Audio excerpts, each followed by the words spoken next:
হরে কৃষ্ণ। তো যারা সম্পূর্ণ 1 থেকে 30 পর্যন্ত ক্লাস সম্পূর্ণ করেছেন এবং 30 থেকে 45 পর্যন্ত এই 15টা সিরিয়াল যারা সম্পূর্ণ করবেন, তো তাদের জন্য কুইজ নাম্বার 3 সেশন 3 31 থেকে 45 পর্যন্ত সেশন 3। তো যারা সম্পূর্ণ করবেন তো তাদের জন্য 15টা কুইজ। তো আপনারা সেই কুইজের উত্তর লিখে আমাকে পাঠিয়ে দিবেন। তো 1 নম্বর মানুষ কেন সৃষ্টির সেরা জীব? ধর্ম করার জন্য কোন 4টি বিষয় আবশ্যক? এমন 2টি কাজের উদাহরণ দিন যেগুলো করতে মানুষ থেকে পশুরা খুবই দক্ষ। জীবনের 4 নম্বর জীবনের আসল সমস্যাগুলো কি কি? 5 নম্বর আমাদের সকল সমস্যার মূল কারণ কি?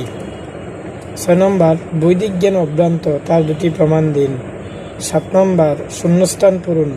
পশুরা যেখানে আহার নিদ্রা মৈথুন সম্বন্ধে অনুসন্ধান করে, তখন মানুষ দেশ এবং দেশ সম্বন্ধে অনুসন্ধান করতে পারে। ভূমিকম্প, বন্যা প্রভৃতি প্রাকৃতিক দুর্যোগের যে দুঃখ প্রাপ্ত হই তা হলো ড্যাশ ক্লেশ। শূন্যস্থান পূরণ। কারো দ্বারা দুর্নীতিগ্রস্ত হওয়াই ড্যাশ ক্লেশ। বৈদিক শাস্ত্রের মূল বিষয় সম্বন্ধ, অভিদয়, তারপরে ড্যাশ ভগবত প্রেম প্রাপ্তি। 8 নম্বর প্রশ্ন এনজিও কর্মীর উদাহরণ থেকে কি কি শিক্ষা লাভ করা যায়? 9 নম্বর অথার্থ ব্রহ্ম জিজ্ঞাসা বলতে কি বোঝায়? 10 নম্বর একটি সমস্যাকে প্রকৃত সমস্যা হতে গেলে কোন 3টি শর্ত পূরণ করতে হয়? 11 নম্বর ক্লেশ কত প্রকার ও কী কী? 12 নম্বর মহামুখ গল্প এর থেকে শিক্ষা কি কি? 13 নম্বর বৈদিক শাস্ত্র যে নির্ভুল তার কিছু প্রমাণ লিখুন। 14 নম্বর সোনার খাঁচা এবং পাখির গল্প থেকে আমরা কি শিক্ষা লাভ করতে পারি? 15 নম্বর বৈদিক সাহিত্যের উদ্দেশ্য কয়টি ও কী কী? এই 15টা প্রশ্নের উত্তর লিখে আমাকে আপনারা পাঠিয়ে দেবেন। হরে কৃষ্ণ। গত ভিডিওতে জেনেছিলাম যে মানুষ এবং পশুর মধ্যে কি পার্থক্য। তো আমরা তার মধ্যে আহার, নিদ্রা এবং বই মৈথুন, তো এই 4টা বিষয় নিয়ে আলোচনা করেছিলাম।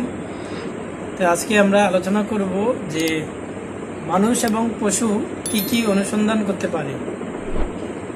তো যেমন যে আমরা আগেই ক্লাসে জেনেছি যে আহার, নিদ্রা, বই এবং মৈথুন, এই 4টা পশু এবং মানুষ উভয়ই অনুসন্ধান করতে পারে এবং পশু মানুষ থেকে আরও বেশি বেশি শ্রেষ্ঠ কিছু অনুসন্ধান করতে পারে।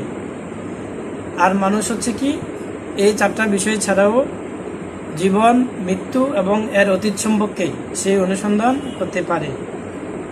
আর পশুরা কেবল আহার, নিদ্রা, বই, মৈথুন বা আত্মরক্ষা এই 4টা বিষয় নিয়ে অনুসন্ধান করতে পারে। তো আমরা দেখি যে আমরা এই মানুষ এবং পশুর মধ্যে যে পার্থক্য, তো সেটা একমাত্র কারণ যে মানুষ জীবন, মৃত্যু এবং এর অতীত সম্পর্কে অনুসন্ধান করতে পারে, আর পশু সেই সম্পর্কে অনুসন্ধান করতে পারে না। তাহলে মানুষের কেন উন্নত বুদ্ধিমত্তা রয়েছে? কারণ যে মানুষ দুঃখের কারণ অনুসন্ধান করতে পারে, জীবনের লক্ষ্য সম্পর্কে জিজ্ঞাসা করতে পারে, ভগবান ও প্রকৃতির সাথে আমাদের জীবনকে সামঞ্জস্যপূর্ণ করতে পারে, নিত্য সুখ লাভ করতে পারে, যেটা কি পশুরা পারে না। যেমন মানুষ দুঃখের কারণ অনুসন্ধান করে তার জীবনকে সে সুখময় করে তুলতে পারে, কিন্তু পশুরা সেই দুঃখের কারণ অনুসন্ধান করতে পারে না। যেমন যে আমি যদি এখন আমার যে দুঃখের কারণ যে আমি আজকে একটা অফিসে গিয়েছিলাম, তো সেখানে আমি টাকা তোলার সময় লাইন না দাঁড়িয়ে আমি লাইন ভঙ্গ করে আমি আগে আগে গিয়েছিলাম। এই জন্য অফিসের ভিতরে যারা লাইনে ছিল তো তারা আমাকে অনেক বকাবকি করেছে, তখন আমি দুঃখ পেয়েছি। তো এটা আমি বিবেচনা করতে পারি যে মূলত যে আমি লাইন ভঙ্গ করার কারণে আমি দুঃখ পেয়েছি। কিন্তু পশুরা যখন সে দুঃখ পায় সেই কারণ সম্পর্কে সে অনুসন্ধান করতে পারে না, কারণ তার এই ধরনের উন্নত বুদ্ধিমত্তা নেই যে সে দুঃখের কারণ অনুসন্ধান করবে। তারপরে জীবনের লক্ষ্য সম্পর্কে অনুসন্ধান মানুষ করতে পারে, কিন্তু পশুরা সেটা করতে পারে না। তার কারণ হচ্ছে যে পশুরা তাদের সংকুচিত বুদ্ধি, মানুষের মতো এত উন্নত ধরনের বুদ্ধি তাদের নেই। এই জন্য যে মানুষ জীবনের লক্ষ্য, যেমন সে জীবনে কি হবে, হ্যাঁ, একটা স্টুডেন্ট তার ছোটোবেলা থেকে সে মনের বাসনা করে যে আমি বড় হয়ে ডাক্তার হব, ইঞ্জিনিয়ার হব, আমি একটা ব্যাংকের ম্যানেজার হব, বিভিন্ন ধরনের সে লক্ষ্য নির্ধারণ করতে পারে, কিন্তু পশুরা সেটা পারে না। কারণ হচ্ছে কি, পশুদের সীমাবদ্ধতা রয়েছে। তারপরে ভগবান এবং প্রকৃতির সাথে আমাদের জীবনের যে একটা মিল রয়েছে সেটা সে অনুসন্ধান করতে পারে মানুষ, কিন্তু পশু সেটাকে অনুসন্ধান করতে পারে না। এই জন্য যে মানুষ এবং পশুর মধ্যে একটা বিশাল পার্থক্য পরিলক্ষিত হয়, যেটা হচ্ছে কি, পশু যেটাকে অনুসন্ধান করতে পারে না, কিন্তু মানুষ সেটাকে অনেক বিশাল আকারে অনুসন্ধান করে তার মূল কারণ খুঁজে বের করতে পারে। তো মানুষ ইচ্ছে করলেই সে নিজে অত্যন্ত সুখী হতে পারে, কিন্তু পশুরা সে সম্পর্কে কোনো জ্ঞান তাদের নেই। তো অনুসন্ধান পশুদের মতো, হ্যাঁ, যদি আমরা এই ধরনের অনুসন্ধান না করি তাহলে আমরাও পশুর মতো পশু জীবনে আবার আমাদেরকে ফিরে যেতে হবে। যদিও আমরা মনুষ্য দেহ লাভ করেছি, কিন্তু আমরা যদি মানুষের ধর্ম আচরণ না করি তাহলে আমরা পশুর মতোই হয়ে যাব। তো এই জন্য যে আমি কেন কষ্ট পাই, আমার জীবনের লক্ষ্য কি, তো সেই সম্পর্কে আমার অনুসন্ধান করতে পারি। তো এই জন্য যে একটি সমস্যাকে তখনই প্রকৃত সমস্যা হিসেবে বিবেচনা করা হয় যদি সেই সমস্যাটি 3টি শর্ত মেনে চলে। 3টি শর্ত কি কি? যে এটি সকলের জন্য প্রযোজ্য। যদি কোনো সমস্যা সকলের জন্য প্রযোজ্য হয় তাহলে আমরা সেটাকে প্রকৃত সমস্যা হিসেবে ধরে নিতে পারি, যেটা হচ্ছে কি পশুরা সেটা নির্ধারণ করতে পারে না। এজন্য মানুষ এবং পশুর মধ্যে বিশাল এক পার্থক্য পরিলক্ষিত হয়। আর মানুষ কি কেন কষ্ট পাচ্ছে, তার জীবনের লক্ষ্য কি, আমি কোথা থেকে এসেছি, ভগবানের সাথে আমার কি সম্পর্ক, আমি কেন দুঃখ পাচ্ছি, মৃত্যুর পরে আমি কোথায় যাব, তো সেই সম্পর্কে সে অনুসন্ধান করতে পারে, কিন্তু পশু সেটা পারে না। এজন্য যে আমরা দেখি যে মানুষ এবং পশুর মধ্যে একটা অবশ্যই পার্থক্য রয়েছে। যেমন যে এনজিও কর্মী এবং মোটর গাড়ির একটা দৃষ্টান্ত দেওয়া হয়। তো যেখানে এক ব্যক্তিকে যখন তিনি কোম্পানিতে চাকরি পেয়েছেন, তো কোম্পানির মালিক, তো যেহেতু তিনি অনেক গুরুত্বপূর্ণ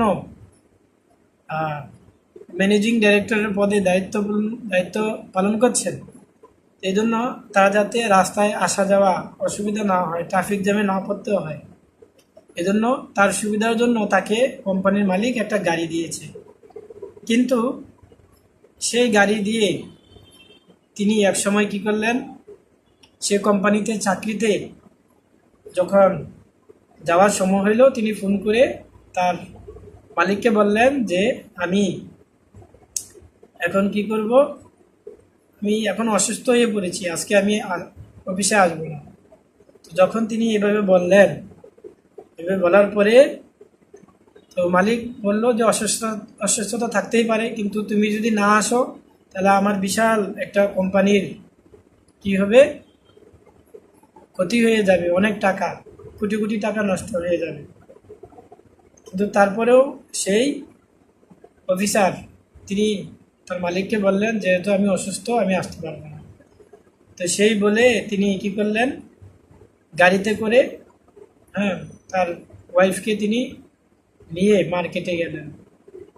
তো এখন মার্কেটে গিয়ে তিনি বিভিন্ন ধরনের জিনিসপত্র কেনাকাটা করলেন। আর তার যে মালিক, তো তিনি এসে রাস্তা দিয়ে মার্কেটের পাশে দিয়ে যাচ্ছিলেন।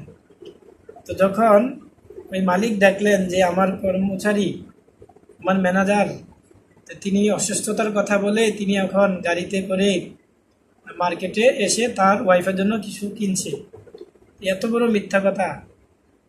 তো এটা দেখার পরে পরের দিন যখন তিনি কোম্পানিতে চাকরি করার জন্য যান, সে মালিক তাকে বলল, তুমি কালকে কোথায় গিয়েছো? বলছে যে আমি কালকে অসুস্থ ছিলাম। কিন্তু সে কোম্পানির মালিক ভিডিও করে রেখেছিল তাকে দেখানোর জন্য। যখন তাকে দেখালো সব কিছু একদম ভিডিও করে, তখন সেই কোম্পানির মালিক সে ম্যানেজারকে বলল, যেহেতু তুমি আমার কোম্পানির এত টাকা একটা টেন্ডার এসেছিল, তুমি সেটাকে বুঝতে পারোনি বা গুরুত্ব দাওনি, না আমার কোম্পানিতে, হ্যাঁ, তোমার চাকরি করার যোগ্যতা তুমি হারিয়ে ফেলেছো। যাও, তুমি তোমার ওয়াইফ এবং সন্তান নিয়ে সুখে থাকো। আমি তোমাকে গাড়িটা দিয়েছিলাম সেই গাড়ি দিয়ে কোম্পানিতে আসা যাওয়া করার জন্য, কিন্তু তুমি গাড়িতে করে তোমার ওয়াইফকে নিয়ে তুমি মার্কেটে গিয়েছো। তো এখন তোমাকে আমি আর এই গাড়িটা দিতে চাই না, আর তোমার চাকরিও আমি বরখাস্ত করব। তো তিনি খুব দুঃখিত এবং ভারাক্রান্ত হৃদয়ে তিনি ফিরে আসলেন। তো এ দ্বারা আমি কি বুঝতে পারলাম, যে আমাদের এই মনুষ্য দেহটাকে দেওয়া হয়েছে, যেরকম সেই ম্যানেজারকে মালিক গাড়ি দিয়েছে কোম্পানিতে আসা যাওয়া করার জন্য, ঠিক আমাদেরও, আমাদের ভগবান হচ্ছে আমাদের প্রকৃত মালিক। তো তিনি আমাদেরকে এই দেহ প্রদান করেছেন, এই দেহ দ্বারা আমি ভগবানের কাছে ফিরে যাওয়ার জন্য।